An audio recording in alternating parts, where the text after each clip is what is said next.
Hare Krishna, Hare Krishna, Krishna Krishna, Hare Hare, Hare Rama, Hare Rama, Rama Rama, Hare Hare. Payanal Payusha Sabhyo Kalavasmin Yuge Janaha Manda Sumanda Mateo Manda Bhagya Hi Upudrutaha. Translation: O learned one, in this iron age of Kali, men have but short lives. They are quarrelsome, lazy, misguided, unlucky, and above all, always disturbed. Purport: the devotees of the Lord are always anxious for the spiritual improvement of the general public. When the sages of Naimisharanya analyzed the state of affairs of the people in this age of Kali, they foresaw that men would live short lives. In Kali Yuga, the duration of life is shortened not so much because of insufficient food, but because of irregular habits. By keeping regular habits and eating simple food, any man can maintain his health. Overeating, over-sense gratification, over-dependence on another's mercy, and artificial standards of living sap the very vitality of human energy. Therefore, the duration of life is shortened. The people of this age are also very lazy, not only materially, but in the matter of self-realization. The human life is especially meant for self-realization. That is to say, man should come to know what he is, what the world is, and what the supreme truth is. Very interesting. Just hearing today, these are the three categories that Ramanuja identified as the three basic categories. Who we are, what the world is, and what the supreme truth is. Human life is a means by which the living entity can end all the miseries of the hard struggle for life in material existence, and by which he can return to Godhead, his eternal home. But due to a bad system of education, men have no desire for self-realization. Even if they come to know about it, they unfortunately become victims of misguided teachers.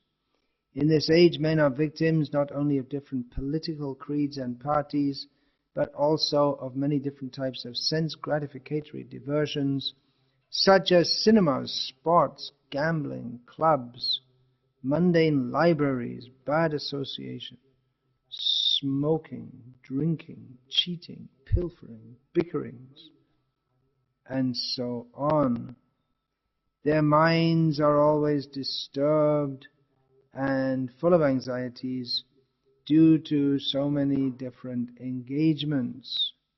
In this age, many unscrupulous men manufacture their own religious faiths, which are not based on any revealed scriptures, and very often people who are addicted to sense gratification are attracted by such institutions. Consequently, in the name of religion, so many sinful acts are being carried on that the people in general have neither peace of mind nor health of body. The student brahmachari communities are no longer being maintained, and householders do not observe the rules and regulations of the Grihastha ashram. Consequently, the so-called vanaprasthas and sannyasis who come out of such Grihastha ashrams are easily deviated from the rigid path. In the Kali Yuga, the whole atmosphere is surcharged with faithlessness. Men are no longer interested in spiritual values. Material sense gratification is now the standard of civilization. For the maintenance of such material civilizations, man has formed complex nations and communities, and there is a constant strain of hot and cold wars between these different groups. It has become very difficult, therefore, to raise the spiritual standard due to the present distorted values of human society. The sages of Naimisharanya are anxious to disentangle all fallen souls, and here they are seeking the remedy from Srila Sutta Goswami. Om Jnana Timirandhasya Jnananjana Shalakaya Chakshurmilitam Yena Tasmai Shri Gurave Namaha. Nama Shreshtam Manamapi Satiputram Atra Sarupam Rupam Tasyagrajam Ruparim Maturim Goshtavatim Radha Kundam Girivaramaho Radhika Madhavasham Prapto Yasya Pratita Kripaya Shri Gurum Tam Natosmi Vandeham Shri Guru Shriyatafara Kamalam Shri Gurun Vaishnavascha Shri Rupam Sagrajatam Sahagana Raghunathan Vitam Tam Sajivam Sadvaitam Savadhutam Parijan Sahitam Krishna Chaitanya Devam Shri Radha Krishna Padan Sahagana Lalita Shri Vishakhan Vitascha. Hare Krishna, Krishna Krishna, Hare Hare, Hare Rama, Rama Rama, Hare Hare. I just lectured on this verse in Hindi. Where was that? Surat.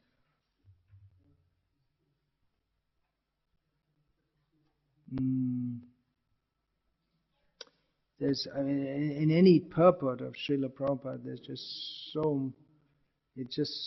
so much, it's so rich that you can take any sentence and dilate on it.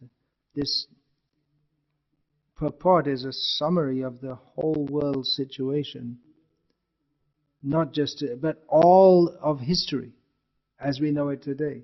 Because the whole of history as we know it today only covers the Kali Yuga. There's one of the stupidities of the modern age is to think that history began a few thousand years ago. Whereas we have history going back millions of years. And even we have this story of Narad Muni right here in the Bhagavatam, in the first canto, going back to previous cycle altogether. Aham Puratita Bhave. He says that in an age beyond this present cycle altogether. So this is a summary, just in a few paragraphs, of the situation of people in the world today. And it's just so exactly to the point that if we look in the newspapers and probably on the television, not in India, I don't think they don't have much. Do they have in this country? You don't know, you haven't watched television for years also, but at least in merry old England, where this miserable body of mine was born, they have TV programs which are meant for the more intelligent kind of viewers, and they have discussions about political issues and in-depth. I'm sure they have it in Slovenia too. Slovenia is a very intellectual kind of country. They have these in-depth analyses of different goings-on in the world, like that. And they're often very interesting, if you're interested. If you are interested in that kind of thing. How they analyze all these different things, and you'll find on the internet the alternative news, the real reason why America is so concerned to protect Afghanistan and give them democracy, whereas they're not so enthusiastic to give democracy to Saudi Arabia, for instance. We never hear about how they have to have democracy in Saudi Arabia. Well, the real story, friends, is, well, apart from all the opium that's grown there, which is a pretty good business, there's also the oil in Kazakhstan and Uzbekistan, all those places, which you want to have pipelines through Afghanistan. So you can get it to the sea and take it out to America so you can fly your planes over to Afghanistan and bomb the people there. and with may not really mean to kill so many people, but it's all done in a good spirit. You have to appreciate that.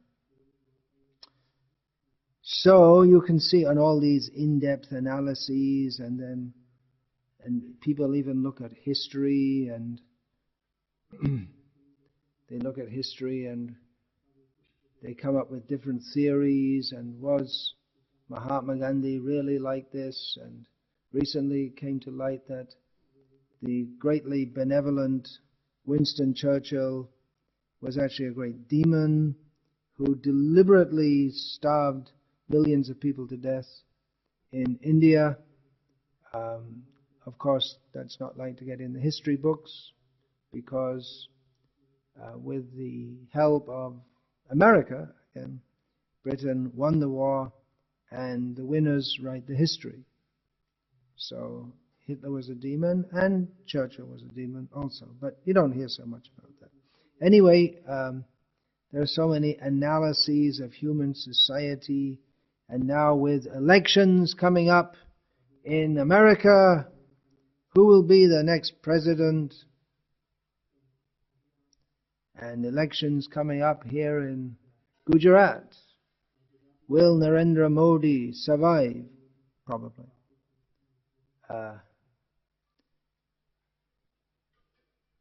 And there are discussions about the different policies that the politicians are going to enact for the welfare of the people, blah, blah, blah. Well, we can understand much more about human society and history simply by reading one purport of Srila Prabhupada. Why, for instance, people have neither peace of mind nor health of body, and this is a major issue. The politicians don't discuss this, and neither in the schools do they discuss it, that people don't have peace of mind. In the educational systems, it's just study, study, study, get money. But the fact that people don't have peace of mind is never even discussed. Or if they do discuss, it's all in statistics. So many people taking Prozac. If you haven't heard of Prozac, you haven't been to America. It's a drug that, what does it do? It does something, some kind of cycle. What does it do? It makes you feel better. It's one of those feel-good drugs. If you're feeling miserable, it helps to make you feel better. And a lot of people take it a lot of the time, because a lot of people are feeling miserable. So, health of body, well, people are very concerned about that, because they think that they are the body. So, Srila Prabhupada writes here, in the name of religion, so many sinful acts are being carried on that people have neither peace of mind nor health of body. So there's the underlying reason. Why are people suffering so much in this age? Because they're performing sinful acts. It's the law of karma at work. But we're making analysis, well, the reason that people in Iraq were suffering was because of Saddam Hussein. And now they're suffering because of the terrorists. And they're suffering in Afghanistan because of the Taliban. All they have to do is accept Pax Americana and have Coca-Cola and McDonald's, and everything will be all right, and then they'll be happy. But McDonald's is extremely sinful, and so is Pax Americana, so-called. Pax means peace. So you can be, a country can be peaceful as long as they agree to do what America wants them to do. Otherwise, they're in risk of being bombed. So, what is the reason for the suffering of people in this world? Is it because they don't have McDonald's? Is it because What are the cause of all the problems in India? Because they have this stupid Hinduism. Is that the reason? At least in the West, it may be considered like this because they worship cows instead of dogs. They're so stupid. But the real reason is that people in general, they're performing so many sinful acts. And various other reasons are given here. People are victims of different political creeds and parties, different kinds of sense gratificatory diversions. People, this list of things here: cinema, sports, gambling, clubs, libraries, smoking, drinking. People think, well, these are signs of advanced civilization. But Prabhupada is pointing out here that these are the very causes of anxiety and disturbance. Now, another thing, Srila Prabhupada, he's just giving a summary of the whole, a bad system of education. People have no desire for self-realization. Just see, the Vedic education it's based on the principle, atato brahma jignasa. Now we have achieved the human form of life, we should inquire about the absolute truth. But the modern education, it just teaches you to live like an animal. Ahara nidra bhaya maitun. Human life is meant for eating, sleeping, mating, and defending. And there's no even thought of self-realization. It's just not on the agenda at all. And if someone becomes interested in that, they say you're stupid, because they're stupid.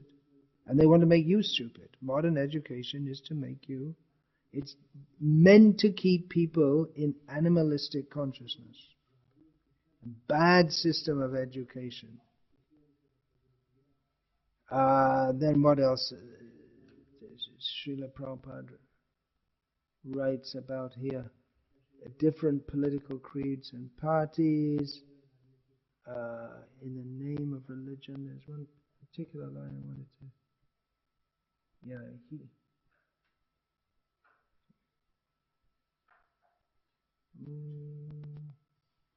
Even if they come to know about the desire for about the very fact of self-realization, they become victims of misguided teachers.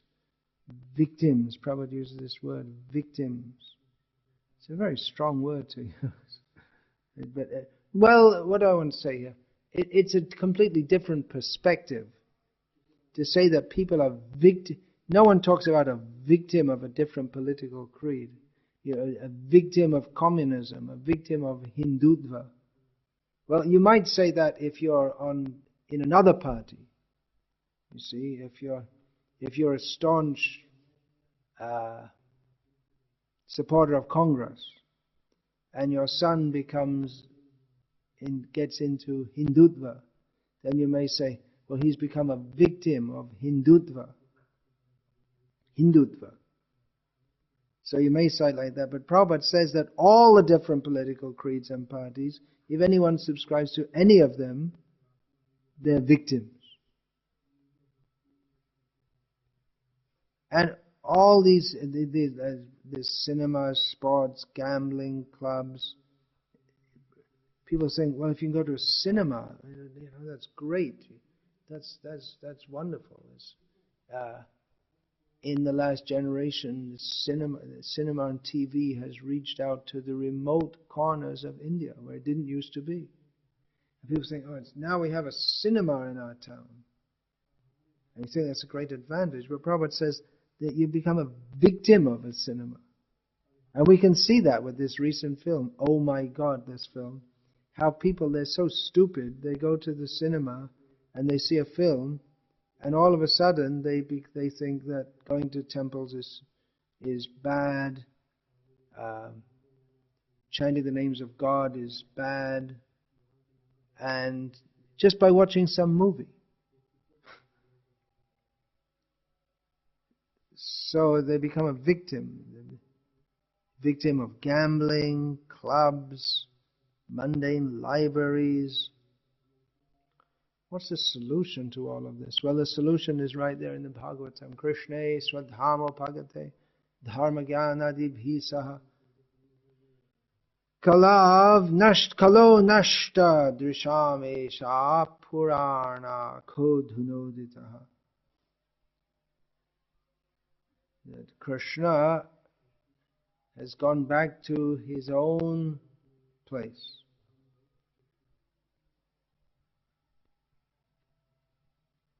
And where Krishna is, there's dharma and jnana. Dharma, we can just leave it as dharma. That word's entered the English language with the inevitable misunderstandings. It's entered partially due to Prabhupada's books and partially probably due to Buddhism, which has become popular. Just people are so unfortunate that they get interested in something beyond the day-to-day mundane way of life and they become interested in Buddhism. So, dharma and jnana, which means knowledge, real knowledge. So, that's gone. Then what are people in Kali Yuga supposed to do? Without dharma and jnana, people become victims of education, careers, poisonous foods. They laugh, but it's miserable. And just everything. Victim means that, what does this word victim means? It means someone is in a weak position and they are mistreated, exploited and used by someone who's stronger than them and who they have no power to resist. That's the meaning of a victim. So we become victims of so-called education, the whole modern culture which is based on crass stupidity, everything, different kinds of philosophies.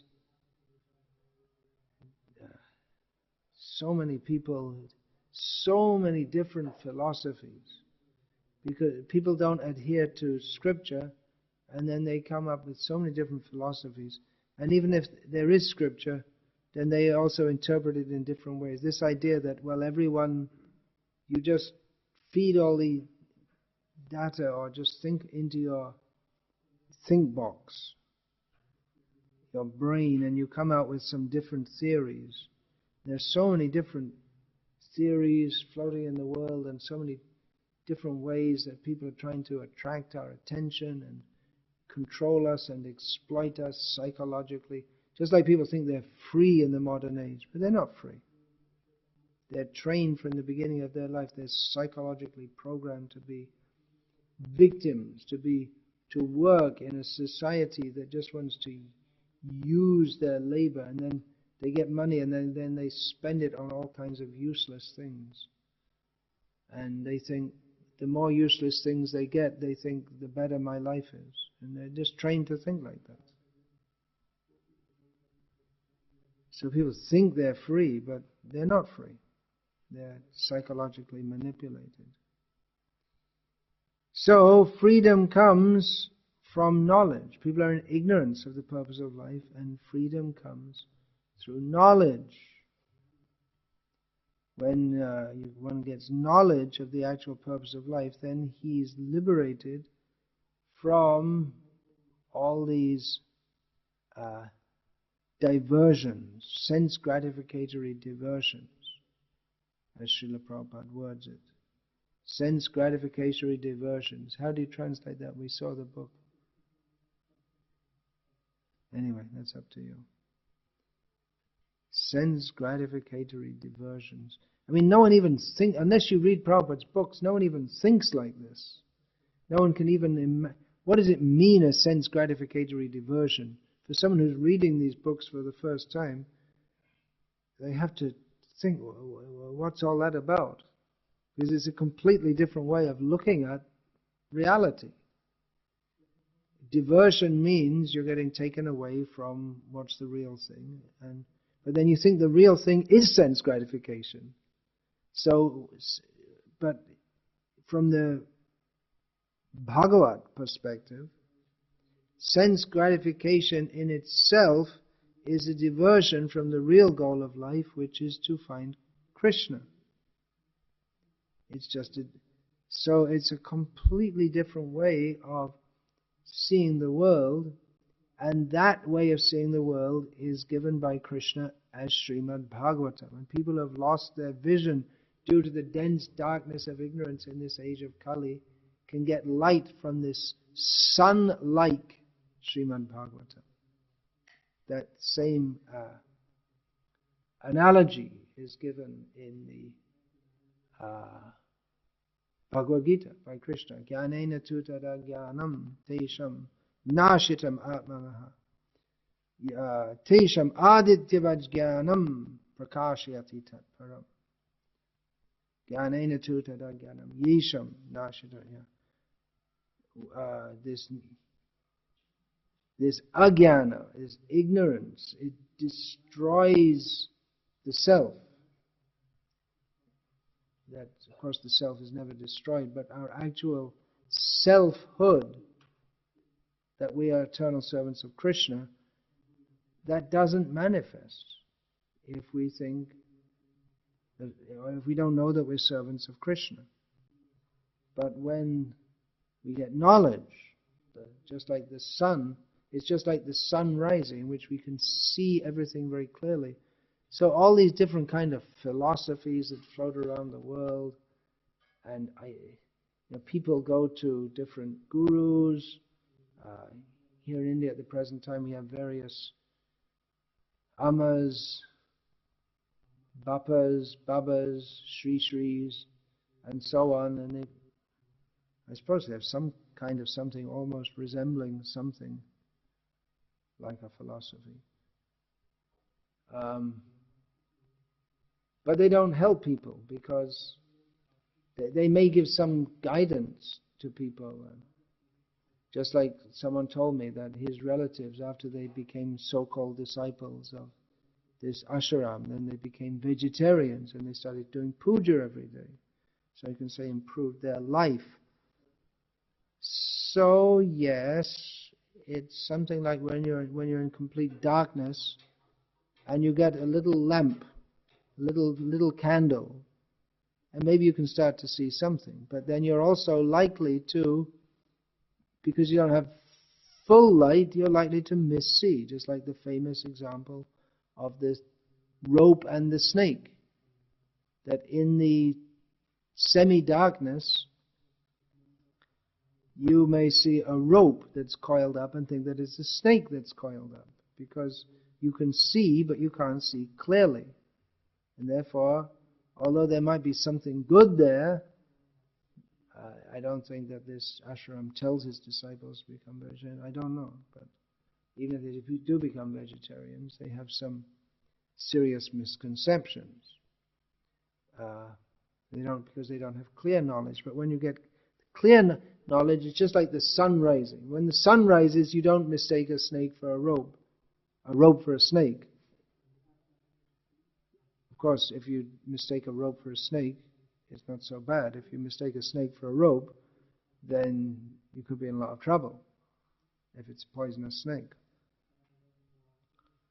But either way, when the sun rises, then it's just completely clear whether it's a rope or a snake. At night, when in the semi-darkness, you can't be sure at all. And when in complete darkness, or when you're asleep, then you don't even know that you can't even perceive any snake or any rope. You're just in complete ignorance. So the Bhagavatam gives clear knowledge. Krishna manifests himself, and Krishna speaks through his devotees also, as Srila Prabhupada writes here, the first line of the purport: the devotees of the Lord are always anxious for the spiritual improvement of the general public. So Krishna speaks through Srila Prabhupada also, and gives these very clear purports. Everything is very clear. People of clear consciousness can... Well, this in itself, the Bhagavatam, clears our consciousness, and the more we... By hearing the Bhagavatam, we get clear consciousness. Shundatang Swakata Krishna Punya Shravana Kirtana Hridyantas Tohya Bhadrani Vidhunoti Suhrid Satam Nashta Prayesh Vabhadreshu Nityang Bhagavat Sevaya Bhagavatyutama Shloke Bhakti Bhavati Naishtiki. By hearing the messages of Krishna, which are virtuous in themselves, when properly heard and chanted, then Krishna, who is the friend of the sincere devotees, he cleanses the desire for material enjoyment from their heart. And as they become more and more freed from the sinful desires within the heart, and by regularly hearing the Bhagavatam, then one becomes fixed in service to Krishna. So by hearing Bhagavatam, the heart becomes cleansed, and as we become more cleansed, then the message of the Bhagavatam becomes more and more perceivable to us. So it's a cumulative effect, that by hearing the Bhagavatam we become cleansed in heart, and then as our heart becomes cleansed, then our perception of the truths of the Bhagavatam become increased, and so it becomes more and more and more as we go on. And of course, as the Bhagavatam also recommends, along with hearing the Bhagavatam, there is chanting of the holy names of the Lord. These two processes for Kali Yuga. Chanting the holy names, chanting the glories of Krishna, hearing the Bhagavatam, all these processes associated with devotees, they're very powerful processes for cleansing the heart and clearing the confusion of Kali Yuga. Now, another point I wanted to get into in this purport, there's so much, because it summarizes the whole situation of the whole human society now and in the whole of the Kali Yuga before us. So, we could speak unlimitedly on just on this verse. You can, if you want to analyze, just like, as I say, to the present day, people are analyzing, people go to university and they do studies, PhD theses on things like the effect of the French Revolution on this, that and the other, and analyzing the effect of the cumulative cultural effect on different peoples, just like so I'm told by my good friend Manida Prabhu, because the Czech people have been under the domination for centuries by the Austro-Hungarian Empire, and then the Russians, and then the Nazi regime for a short time, and then the Russians, and so they have this kind of, according to him, who's from Czech, they have this kind of survival instinct, where you know how to play along and pretend that you're cooperating, but at the same time, privately, they have this very cynical attitude. So anyway, I'm just giving that as an example of how you can analyze whereas the British, Prabhupada said here, are the most puffed up people in the world. They always think they're the best. As one devotee told me, in Malaga, in Spain, where many British people go, because it's much better weather than in Britain, and you can go there on a cheap flight. So he told me that the British, they're so puffed up, they think they're the best. So that comes, I guess, from having dominated the world for short period of time, mostly in the 19th century. So you can you can analyze so many different things, but the Bhagavatam gives the realized understanding of all of this. So one other point here that I wanted to discuss, it's another very big subject. The student, brahmachari communities are no longer being maintained and householders do not observe the rules and regulations of the Grihastha ashram. Consequently, the so-called vanaprasthas and sannyasis who come out of such Grihastha ashrams are easily deviated from the right path. Now, I want to speak about grandmothers, which is something on my mind at the moment. Grandmothers. And what's that got to do with this purport? Well, Srila Prabhupada here is talking about how the brahmachari communities are not being maintained, householders don't observe the rules and regulations, so there's the progression, brahmachari, grihastha, and therefore the brahmacharis are not trained properly, the householders don't follow the rules and regulations, and then the vanaprasthas and sannyasis who come out of that are completely useless. No, Prabhupada doesn't say that. He said they even if people try to be vanaprasthas and sannyasis, they're easily deviated from the rigid path. So this is a discussion of it's an allusion to Varnashram. Srila Prabhupada said we should make big banners and post it all over. Nowadays a banner means something on the internet or on a computer.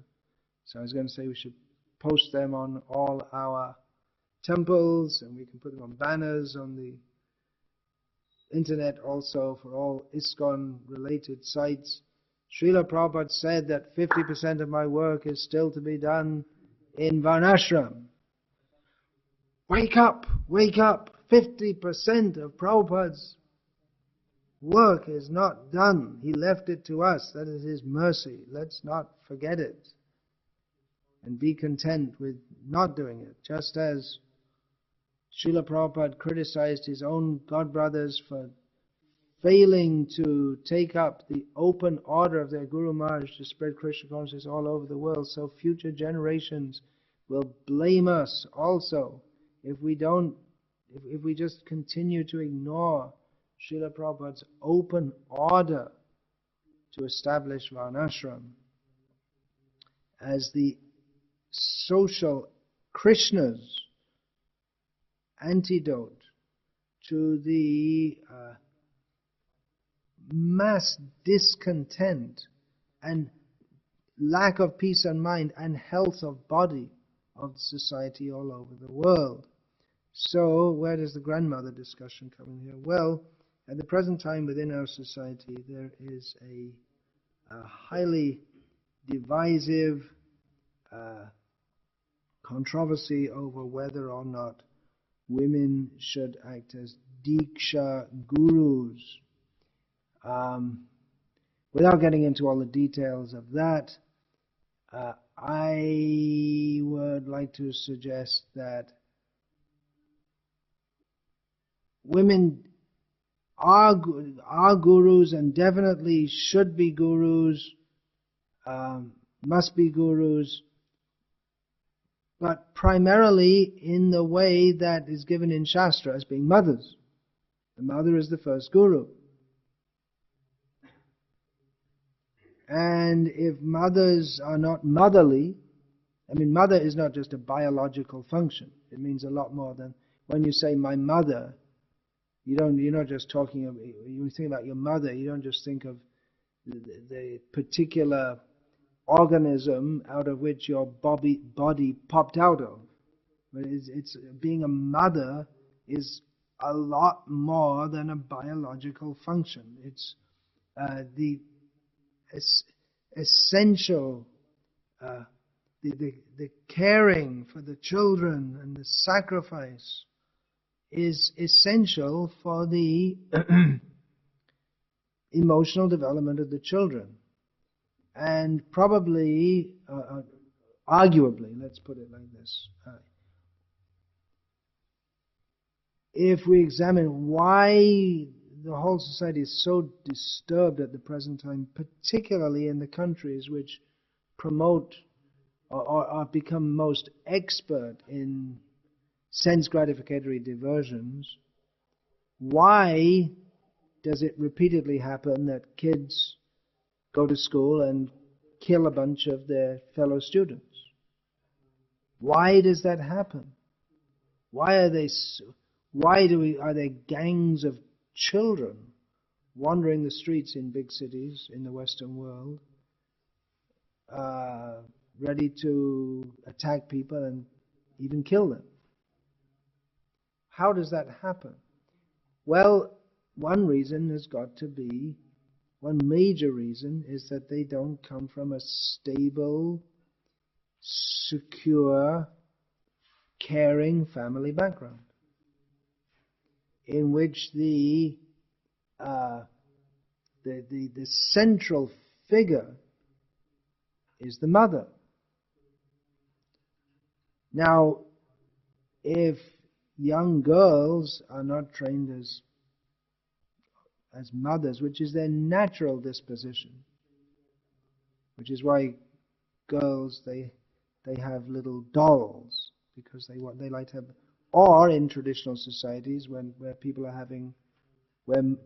mothers are having one child after the other, then the girls at the age of 4 or so, when they're just infants themselves, they start looking after the next little infants, and you see tiny little little girls carrying around babies, and they don't have dolls. They have actually, their little younger sister or the next door neighbor's younger sister, because in a village there's not that much distinction between which family is which. It's all like one big family. So in the modern age, girls are trained to have a career, and to be a housewife is just stupid. You have to do as good as the men, and having children. They think having children is a diversion because they're so much misled by modern propaganda. And that's one of the reasons, just talking about Afghanistan, and people rightly, they're extremely upset at this Taliban. But you have to see also why people become like this Taliban. How can they? Because they have certain value. They want to preserve their culture and not become like Americans. There are some values in their culture. They call it oppressive because women don't have freedom, but they do have a fixed family. They do have respect as mothers in traditional societies. And you can't say, you can just we want to democratically vote for who you want, but it's not exactly true. And just like in America, you can, right now, in a few days, there's going to be a vote for one presidential candidate or another. That means you have a choice of 2 people. And the policies aren't going to change. The basic policies aren't going to change, which is one reason why so few people in America vote anyway. It's just like previous to Obama, there was Bush. Bush talked war and made war, and Obama talks peace and makes war. It's the same. They just talk differently, but it's the same policy. And you say, well, they withdrew from Obama, or withdrew from Iraq. Well, that was a political necessity which Bush had already started anyway. And then, under Obama, they killed Gaddafi because he wanted to pull out of the monetary system which favors America, paying for oil in dollars and so many things. So, why are these terrorists? Of course, they would call people who bomb their country terrorists also. From the Western perspective, just like Prabhupada, he was walking once and some ducks were in the path. They were still sleeping in the morning in the park, and one devotee shooed them out of the way, said, "Get out of the way, you rascals." And Prabhupada said to the devotee, they think you're a rascal. They're just sleeping early in the morning. You see ducks, they all stand in a group and sleep. And they think, who's this person just waking us up so rudely? So, getting diverted here. So, yeah, then why they adopt such tactics? Well, they don't have any choice. I mean, if they want to try to keep their culture as it is, and I'm not saying it's so wonderful. I mean, Taliban first achieved massive infamy by blowing up ancient Buddhist statues, huge statues in Afghanistan. They achieved instant infamy all over the world. Well, they're already infamous even before that. But if they just acquiesce, okay, let's have democracy and they all have votes, but it's all manipulated. This democracy is another cheating. Anyway, where was I saying? I was talking about grandmothers. Yeah, what we really need is not Guru Devis running around all over the world. I mean, I'm sure they're doing good service and all that, but what we need, if we're going to establish Varnashram, is we have to take very, very seriously brahmacharis, grihastas, vanaprasthas, sannyas, brahmana, kshatriya, vaishya, shudra, establishing all this. And the majority population for most of their life are going to be in the grihasta ashram. We have to establish that. The modern family life is sit in front of a TV or a computer screen, and the kids, well, if you have them, okay, but what's on the TV is more important. And because this whole mood of sense gratification is so strong, and the idea that women, they have to show themselves, get a job, have a career, make themselves independent, their natural tendency to be, the natural feminine tendency to be motherly is spoiled by all of that. And they go through their whole life, so that even when they're older, they're not really, they go through their whole life like that, so that even when they're older, they're not really, of course I'm generalizing very much here, but they're not really grandmotherly. They're still trying to be kids. They never grew up. You'll see women more than 60 years old, they're still putting this nail polish. For what? I mean, when you're young, you can kind of understand the stupidity, but when you're over 60, then it becomes, it's almost a decoration on a dead body, because it's almost, I mean, the body looks like it looks like it's almost dead. But they never got out of this mood that we really have to enjoy our senses. And so those natural feminine tendencies of affection never developed. Their kids never got it, if they had kids.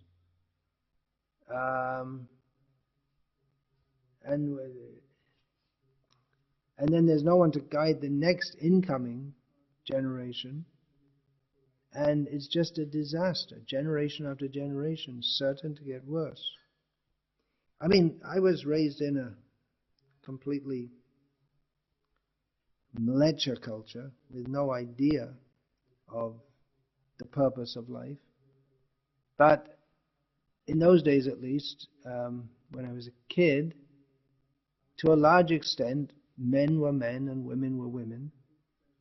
It didn't come in until I was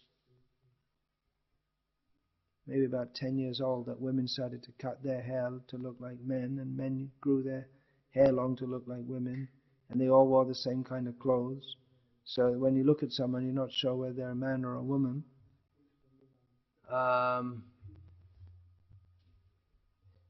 Yeah, even in the West, men were men and women were women. And there's no concept of street dharma as such, but women, they got married and they were mothers, generally speaking, and they were actual mothers to their children. And then the whole thing of that they have to have a career and all that really got big in the 1960s and 1970s. And grandmothers, I mean, I know myself that my paternal grandmother, probably my maternal grandmother saw me, but I don't even remember what she looks like or anything. But my paternal grandmother was very, very affectionate to me. Of course, how they express their affection and feeding me kinds of things which shouldn't talk about here. But just very, very affectionate, and all the women of her generation were like that. They're very naturally loving toward children. And Prabhupada said that the grandfather is more affectionate than the father. So that's required. And if people don't, you may say this is mundane. Well, in one sense it is, but when we talk about varnashram, we're talking about a social arrangement that can help people to live a fairly regulated and sane life in this world so that they can practice Krishna consciousness. So we shouldn't underestimate or misestimate the role of women. They have a vital role to play, first of all, in bringing forth children to this world. And the Shastra praises them as being the first gurus. So they have a very, I would say, very important, essential role to play as gurus. And 50% of Srila Prabhupada's mission is to establish Varnashram, in which the Varnas and ashrams have to be divided, and women have to play a particular role, not a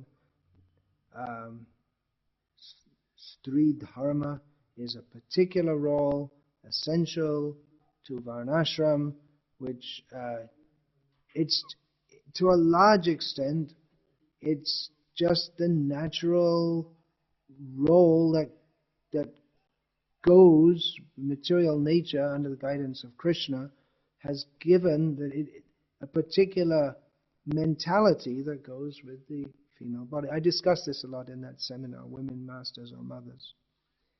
So the women devotees in our society have if at all we are to take up Srila Prabhupada's directive to establish Varnashram, then women have a very important role to play, but they have to understand that it's not the role that they were raised in. They were raised in a Rakshasa culture which promotes the killing of children and the killing of spiritual propensities. So, yeah, the senior women in our movement, they can play a vital role in re-establishing Varnashram, if that's the way we want to go, or which we should be doing, because that's Srila Prabhupada's directive to us. And if we, I mean, from the spiritual perspective, it's perfectly acceptable that there's no bar according to any material consideration that someone should preach Krishna consciousness, but there are social considerations also. We're not preaching Krishna consciousness in a vacuum. So there are social considerations also. So that's a very big topic which I haven't systematically fully addressed, but Just giving some idea there how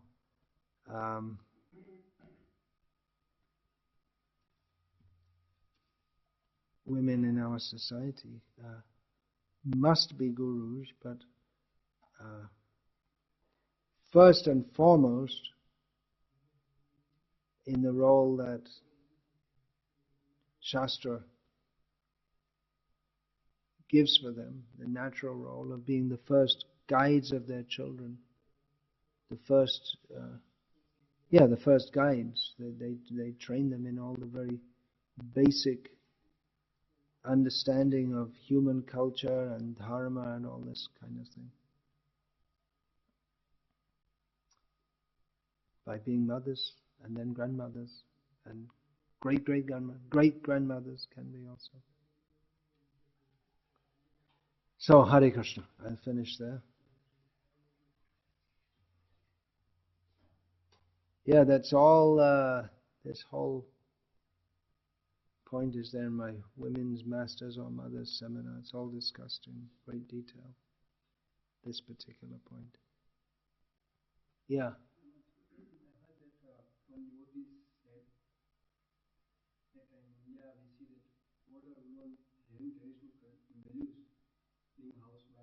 Ah.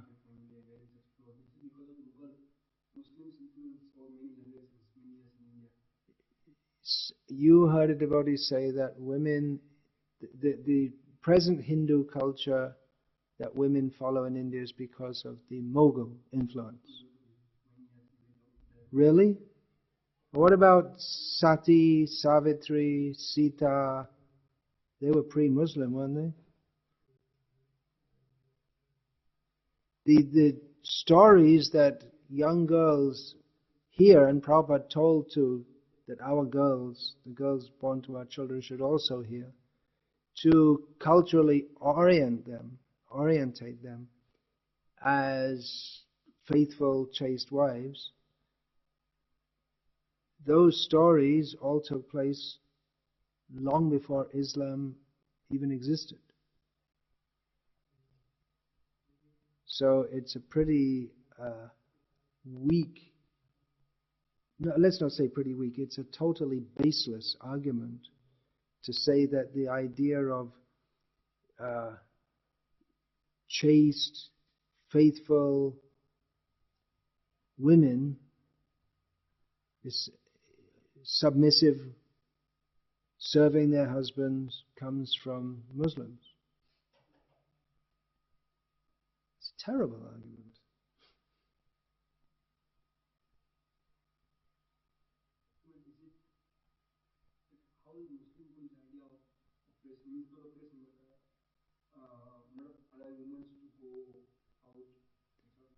Women not allowed to go out without permission. Covered. From Vedic culture, well, Srila Prabhupada addresses that. Let's see if I can find that. It's right here in the first canto, but I don't know if I can find it. You can find it in the database. It's easier to find it. Type in the word F2 and then type in Purda and then wildcard. It's in the chapter of Krishna returns to Dwarka. You got that?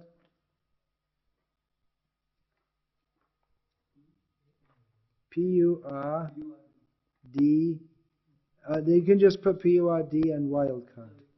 Yeah, which chapter is it? Chapter 1, Canto 1, chapter 11. 110. 110.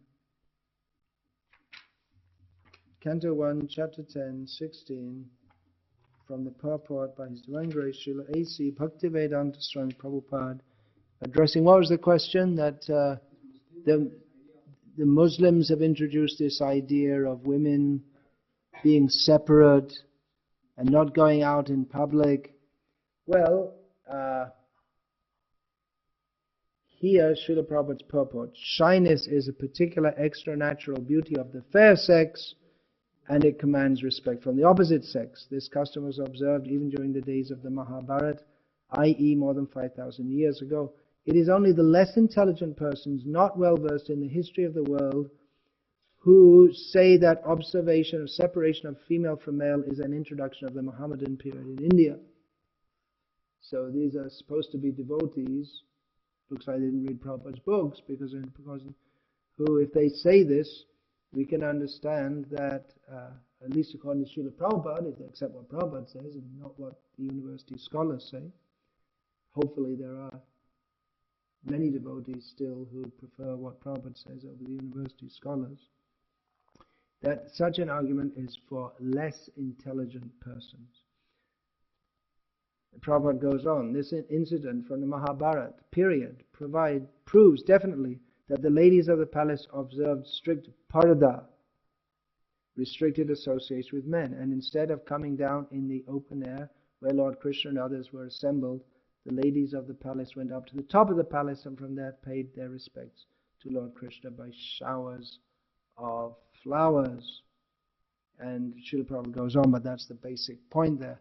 Now, you may say, well, the Muslims do that, they're very extreme, covering the women and all that.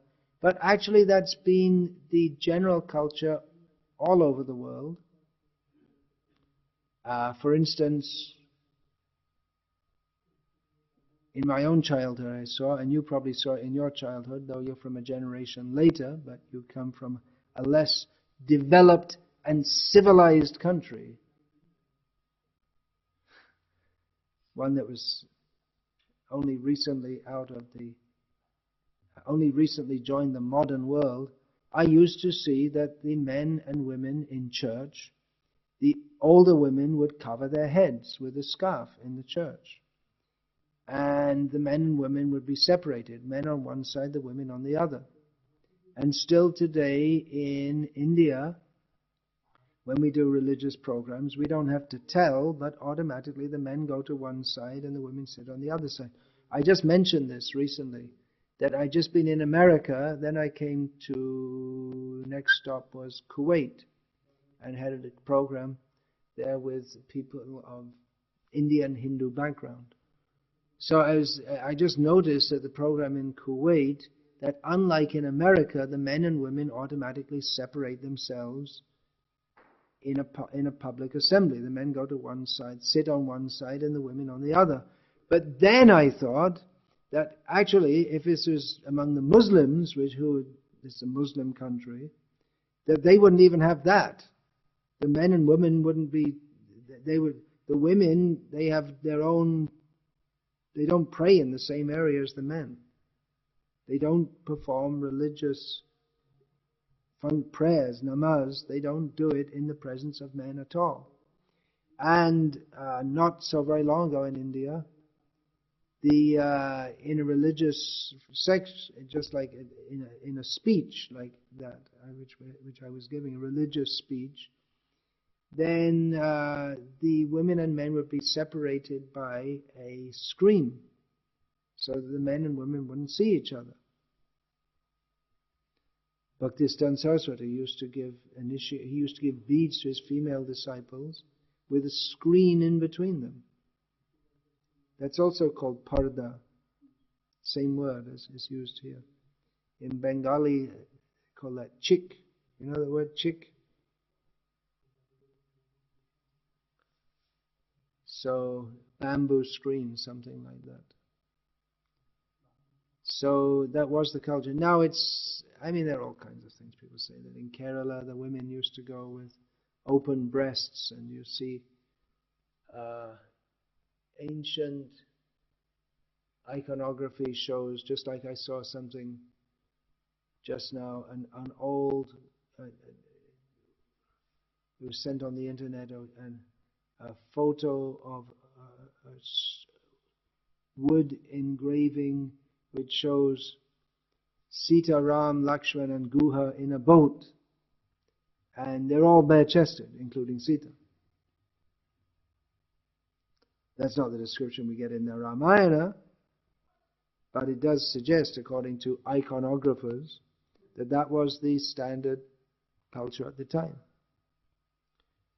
Maybe it was. Maybe at some periods in some parts of India, the women used to go like that, with bare chests. Maybe. But that's not the standard that um, Prabhupada taught us. And it's not the standard in Krishna's, in the culture that Krishna lived in, because well, we can understand that from the descriptions, which we're not supposed to read, of the gopis' breasts becoming well, Prabhupada gave us that, the 10th canto of how the gopis were completely naked when Krishna took their clothes. So we can understand that in the Vedic culture, when we say Vedic culture, if you take over the huge expanse of time and large area, there are many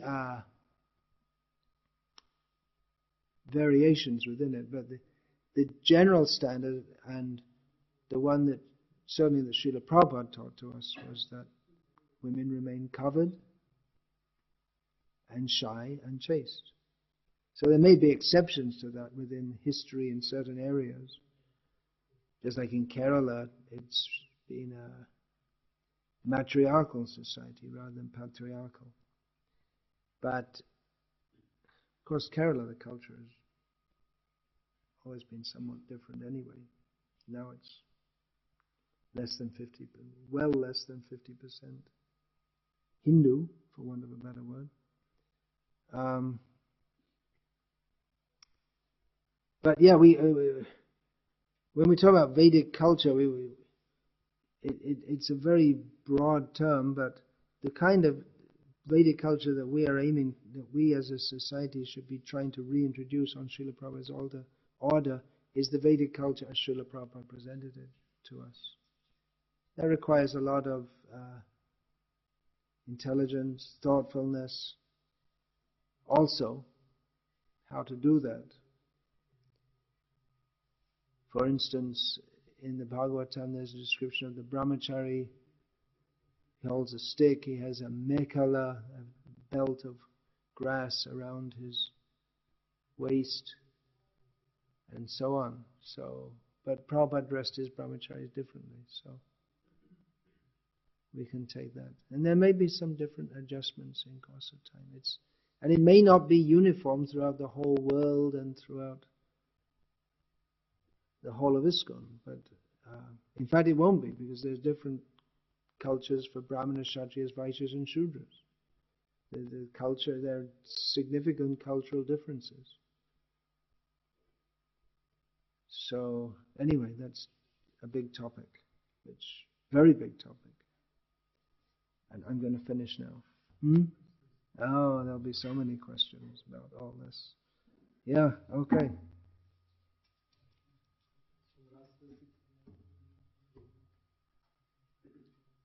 You mentioned that the desire of Srila Prabhupada is that his disciples and followers implement varnashram in our society. As far as devotees living in cities are concerned, if they are trying to fit into the system of varna and ashram outside of the traditional farm community, are they to engage themselves in preaching only according to their national propensities? So the basic question is how to follow varnashram if you're living in a city. Should you preach according to your natural propensities? The modern cities make people it requires people largely to live as Rakshasas. Of course, the Rakshasas, they also, if you read the description of Lanka that Hanuman went to, there were Brahmanas chanting Vedic mantras. So they also had Brahmanas, and Ravana was actually the son of a Brahmana, but he acted as a Kshatriya. So there was Varnashram division there also. There must have been Vaishyas also, and Shudras.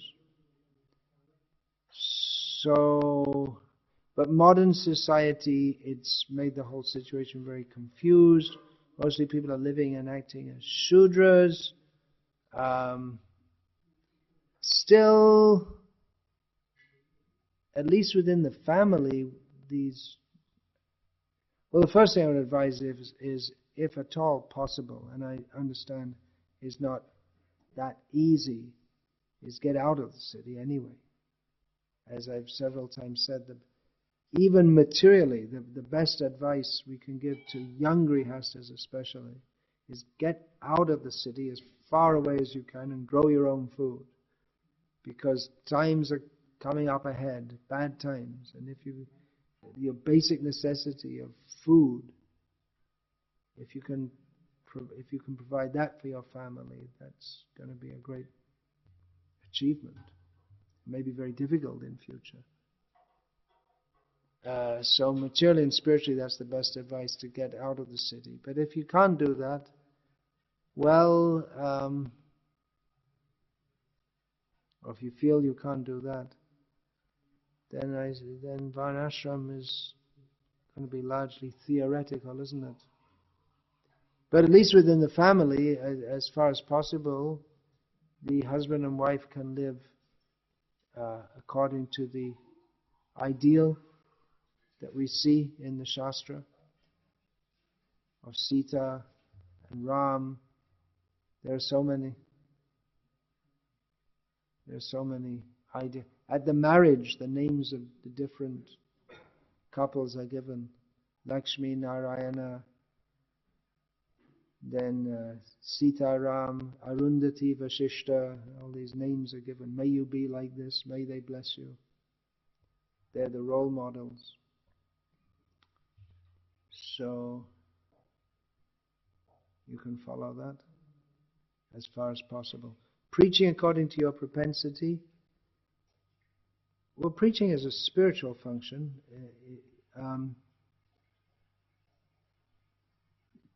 Teaching is especially the role of the brahmanas. If you're a businessman, then you can use your propensity to make money for distributing Srila Prabhupada's books. You can distribute to your customers like that. Women can also preach among women, or they could go with... can be very effective, husband and wife going door to door distributing books, preaching together to other couples, like that. It's a very broad question, so I gave a broad reply. Is there anything else, sir?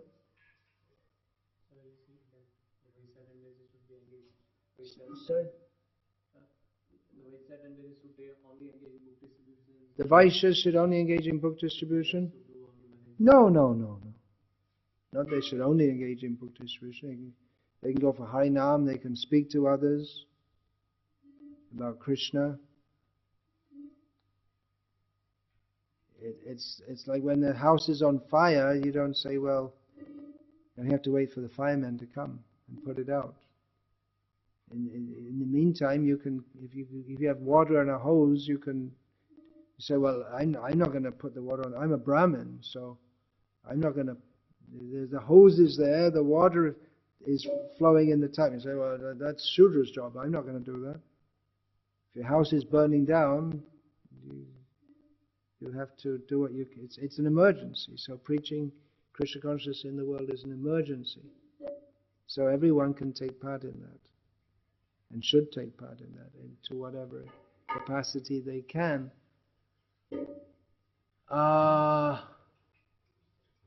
But we can't live in emergency mode.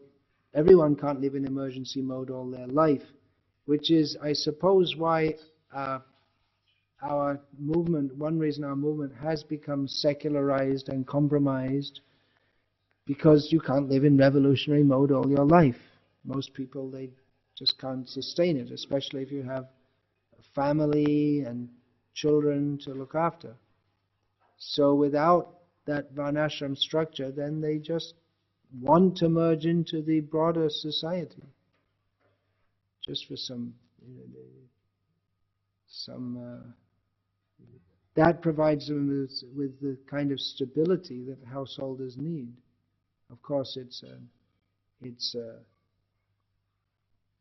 fragile and stability, and it's not a stability that's very conducive for Krishna consciousness. So without varnashram, then it's inevitable that our movement has to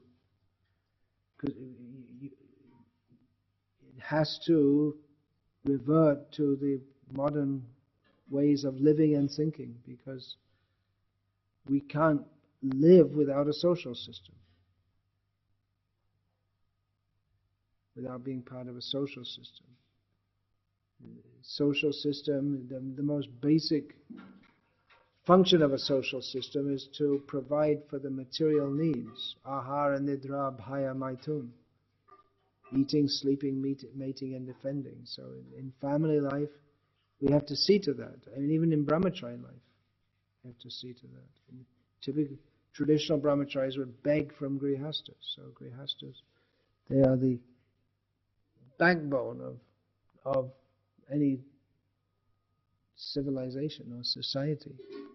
So if we don't have varnashram, then grihastas, they must take shelter of the materialistic civilization, and that means we have to take shelter of their way of thinking, acting, and doing things, which is a disaster, because that's why we took to Krishna consciousness in the first place. One reason is because the whole modern society makes life so miserable for us. So it's not very compatible. Yeah, then? That's it, finished?